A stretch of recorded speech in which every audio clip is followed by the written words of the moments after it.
Welcome to the deep dive, where we try to extract the most important nuggets of knowledge from our sources. We want to help you cut through the noise and get straight to what really matters. Today, we're diving into a company that's doing something pretty interesting. They're not just making rum, they're sort of reimagining it. Spirited Union Rum Co. Yeah, they're really shaking up a very traditional market by infusing it with something fresh, something botanical. For this deep dive, we've looked at insights directly from Spirited Union's own website, gives us a good look at their mission, their products. And for a really independent perspective, we're also tapping into a fascinating review from Whisky.dk. That's a highly respected Danish whiskey and spirits blog. So good stuff there. Our mission today, well, it's to uncover how Spirited Union is, challenging conventional rum production. We want to understand their unique botanical rum approach and also maybe unearth some surprising facts about the deep, rich history of infusion in spirits because, as you'll find out, it's maybe not as modern a concept as you might think. Ultimately, we want to explore what this fusion of tradition and innovation really means for the future of spirits. Right. And what's truly fascinating here, I think, and what might offer some real aha moments for you, is how Spirited Union isn't just creating another brand. They're actively forging a path where these really deep-rooted traditions meet some truly bold innovation. We're going to trace their journey, from the raw ingredients they select so carefully, right through to the distinctive drink in the bottle. We'll explore the artistry and the deliberate choices that shape its character. It's a really compelling story, kind of redefining a whole category. Indeed. So, okay, let's set the stage a bit because Spirited Union actually emerged from a very specific frustration, I guess you could call it, with the broader rum market. It seems like a lot of the big global rum brands had become, well, maybe overly focused on cutting costs, and that perhaps predictably led to a noticeable decline in quality. Corners were being cut in production, and those natural ingredients we all value, they were getting swapped out for cheaper, artificial flavors. Sounds like a pretty common tale when mass production takes over, doesn't it? Oh, absolutely. It's a significant issue and often, frankly, disheartening, not just for someone who cares about what they're drinking, but for the actual craft and integrity of rum making itself. When cost-cutting starts compromising the authenticity of ingredients, the traditional methods, well, the unique character, the nuance, that quality that makes rum so celebrated, it starts to erode. Right. You lose that sense of origin, that artistry, and ultimately the long-term value for the consumer just isn't there. It becomes a bit of a race to the bottom, instead of elevating the craft. Okay, so if that was the problem, this sort of race to the bottom, Right. what was Spirited Union's radical solution? How did they plan to flip that script and, well, redefine what rum could be? Well, their solution was a really powerful counter-mission, basically, to inject quality and creativity back into the rum market. Yeah. They do this by starting with unique single-origin rums, good stuff to begin with, and then they deliberately infuse them with high-quality, responsibly sourced natural botanicals. They're essentially saying, look, we can do better, and we can do it by pushing boundaries creatively. What's particularly compelling is their claim, they say they're the world's first botanical rum company. Wow. Yeah, their whole philosophy is built on adding flavor innovation, adding creativity. They draw inspiration from years of developing, sophisticated cocktail recipes. So it's not just about what they put in the rum, but the artistry, the thought behind each pairing. They're creating a distinct new category, really. That is a bold claim, world's first botanical rum company. But it also makes me think the idea of infusing spirits with botanicals, it's not exactly brand new, is it? We often hear botanical and think modern craft, but surely this practice has roots stretching way, way back. Could you maybe define infusion for us? And give us some of that surprising historical context. You're absolutely spot on. It's ancient. Infusion, right? In the world of spirits, it's basically a process. You deliberately extract flavor from various ingredients, could be fruits, herbs, spices, other aromatic things. And then you combine that with a spirit to enhance the overall taste experience. It's about building complex, intentional flavor profiles. But historically, the purpose wasn't always just, pure flavor enjoyment. Oh. Yeah, like the Vikings. They were believed to have used something called pigable with their mead, and the ancient Aztecs famously pepped up their pulque with cactus. In those cases, the primary motivation might well have been for perceived medicinal benefits or maybe invigorating effects rather than just the taste. That's fascinating. Okay, so when we think botanicals and spirits today, I mean, a certain clear juniper-forward drink usually jumps to mind, right? Gin. What about the origin of gin? That seems like a prime historical example of infusion, and maybe one with a surprising story. It is. It's a fantastic example and, yeah, a surprising one for many people. Hmm. Gin, which, most of us strongly associate with the British Isles, actually owes its original credit to a Dutch physician. This was back in the mid-16th century. He distilled schnapps with juniper berries, but specifically for medicinal purposes. He called his invention Genever, which is just Dutch for juniper. Hmm. It was only about 100 years later that the English discovered it, started popularizing it, and gave it that shorter name we know today, Yeah. gin. So, yeah, a tradition with a very deep and kind of unexpected history, rooted in health, not just pleasure. Wow, what a connection. Okay, so if I'm getting this right, Spirited Union isn't necessarily inventing something totally new out of thin air. They're more like reimagining these ancient infusion techniques, but specifically for rum, breathing new life into a category that maybe got a bit stagnant. The real aha here isn't just that infusion is old tech, but that Spirited Union is showing how these ancient methods, when you pair them with really meticulous modern sourcing, a focus on specific botanicals, you can completely redefine a spirit category, not just flavor it. They're creating a whole new identity for rum. Precisely. That's a great way to put it. They're leveraging that historical wisdom, but with contemporary intention and precision. It's really a testament to the idea that innovation often comes from looking back, doesn't it? And then propelling those timeless methods forward with a modern purpose. So with such a meticulous philosophy, how do they actually do it? How does Spirited Union put this into practice? What does their union of rum and botanicals look like on the ground? Where does all this magic happen? Right. Well, their distillery in Amsterdam is really the hub. That's where it all comes together. It's this vibrant place where they unite the rum with the botanicals. And they do it through not just distillation, but also careful infusion and various barrel aging methods. So multiple techniques. You can actually find them at Helicopter Street 32, right in Amsterdam. And they have an impressive setup. I mentioned 17 pot stills of varied sizes. 17. Wow. Yeah, which really speaks to their commitment to diverse production techniques, right? Allows for flexibility. Their sourcing strategy is both global and very meticulous. They acquire single-origin rums and botanicals from what they consider the absolute best regions worldwide. The ultimate goal, as they state it, is to create a true union between the complex flavors of spirits and botanicals. They want to produce these new world rums that are bold, balanced with unapologetically fresh tastes. It's very deliberate, very thoughtful craft. And with that kind of approach, I imagine they've cultivated a genuinely distinctive portfolio, something that really expresses this union they're aiming for. What are some of their core botanical rums that really, exemplify this philosophy? Yeah, their core range really showcases their creative flair. You've got their pineapple rum that even won a gold medal at the Bartender Spirits Awards in 2023. Oh, nice. That's serious. It is. Then there's also a bright pink grapefruit rum, a tropical coconut rum, and of course their own unique take on a spiced rum. Each one is kind of a testament to how they're leaning into those vibrant, natural flavors, really pushing the boundaries of what rum can be.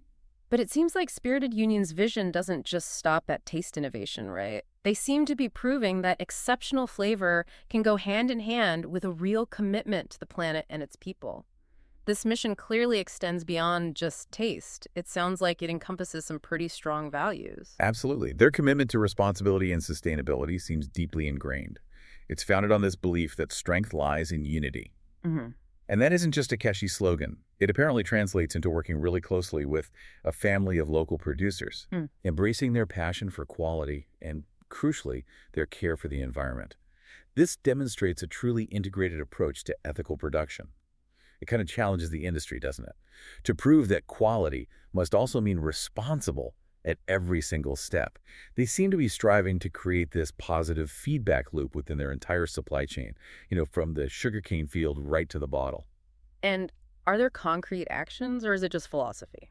No, there are concrete actions. They donate 1% of their revenue to initiatives supporting the environment, social activism, and, importantly, responsible sugarcane production. They even have Bon Sucro certification.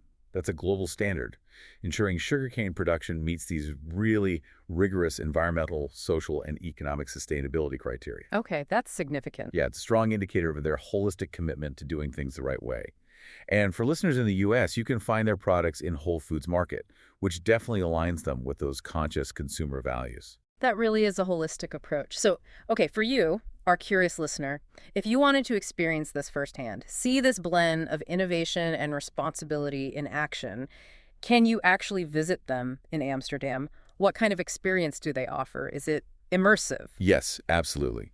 The public is very much welcome. You can visit their Amsterdam distillery at night and during weekends. And it's not just like a quick peek behind a curtain. Visitors can actually participate in distillery tours and workshops. Oh, cool. Yeah, so you get to see exactly how the rums are made. And crucially, you get a real taste of their unique approach. They even offer a distilling workshop. You get a thorough introduction to micro-distilling, and here's the really fun part. You can even create your own personalized bottle of rum with your preferred ingredients. Get out! Really, it's designed to be very immersive, very hands-on, really deepens your appreciation for the craft. Okay, all this talk of innovative philosophy and careful craft, it begs the ultimate question. What do these botanical rums actually taste like? Let's take a bit of a virtual taste journey now. We can draw on the expert palate and insights from that Danish rum blogger, Jan Ort from Whisky.dk. This is where the rubber meets the road, right? Or maybe where the rum meets the glass. Indeed, let's do it. Jan delved into their Reserve XO rum collection. Now, these feature double-cask variants, specifically finished in tailor-made botanical casks meant for sipping. And alongside those, there's a unique honey rum liqueur. These are definitely designed for a more refined experience. Okay, lay it on us. What did he find? All right, let's start with the XO Jamaica. It clocks in at 42.7% ABV. This began as a 15-year-old rum from Worthy Tark in Jamaica. That's a distillery with, centuries of sustainable rum making behind it. Wow, 15 years. Yes, solid base. Spirited Union then gives this really unique finish, 6 months in a bourbon cask that's been seasoned with banana peel tincture. Banana peel. Interesting. Right. Visually, it's described as beautifully deep, golden, sort of light amber, the aroma. Vibrantly tropical, dominated by banana, but with subtle earthy notes and tropical spices underneath. On the palate, Jan described it as bold yet soft, with a natural sweetness from the molasses layered with more tropical fruit and fine spices like pepper and cinnamon. The finish is long, warm, with those distinctive notes of banana and earth carrying through. It sounds like a really masterful integration of the botanical into a high-quality aged rum. Okay, sounds complex. What about the others? Next up, the XO Columbia. 40.5%. This offers a different botanical angle. The rum is aged up to 3 years in bourbon casks. Its unique finish comes from another bourbon cask, but this one was gently seasoned with coffee. Coffee and rum, classic combo. Totally. The aroma here is sophisticated clear notes of coffee and caramel, but also subtle undertones of burnt oak and ripe berries. The taste is rounded, lightly spiced, featuring notes of dark chocolate and dried fruits. And the finish, warm, long-lasting, with discernible notes of both coffee and oak, really showcases how coffee, when introduced carefully, can elevate a rum's complexity. Oh, sounds delicious. And the Panama. Then there's the XO Panama, 41.3%. The base rum here is tropically aged for 2 to 8 years in bourbon casks. For its finish, it spends 6 months in a bourbon cask, gently treated with real vanilla. Ah, vanilla, another classic pairing. Exactly. The aroma is rich with vanilla and burnt oak, complemented by tropical fruit notes. Taste-wise, it's lightly spiced, offering notes of toffee and dried fruit. It concludes with a long, pleasant finish where that vanilla and oak really linger. It's testament to how even classic botanicals can be subtly enhanced and presented in a new way. Okay, 3 distinct XOs and the liqueur. And finally, a delightful departure. Their honey rum liqueur at 30% ABV. This one starts with a blend from the Dominican Republic. But then in Amsterdam, it's pepped up with honeybush flowers and carefully selected local honey. Honeybush. Interesting. Yeah. It's described as golden with a noticeably viscous texture. The aromas are intense, lots of cane sugar and honey, as you'd expect. The taste is sweet, naturally, being a liqueur, but with these intriguing notes of honey flower, rooibos tea, sweet orange, and even a touch of rosemary for complexity. Always, Mary. Adds a little something different, right? The finish is long and soft, mostly honey and sweet orange. And Jan, the blogger, even mentioned using some of it for making rum balls. Huh, that tells you something. Versatile. Exactly. Shows how appealing and usable this botanical creation is. Wow, okay. Those specific examples truly showcase the meticulous union, their word, of rum and botanicals that Spirited Union achieves. You can almost taste the deliberate choices made in each bottle, can't you? From the origin rum right through to the specific botanical finishing. It really feels like they're moving rum into a whole new flavorful dimension.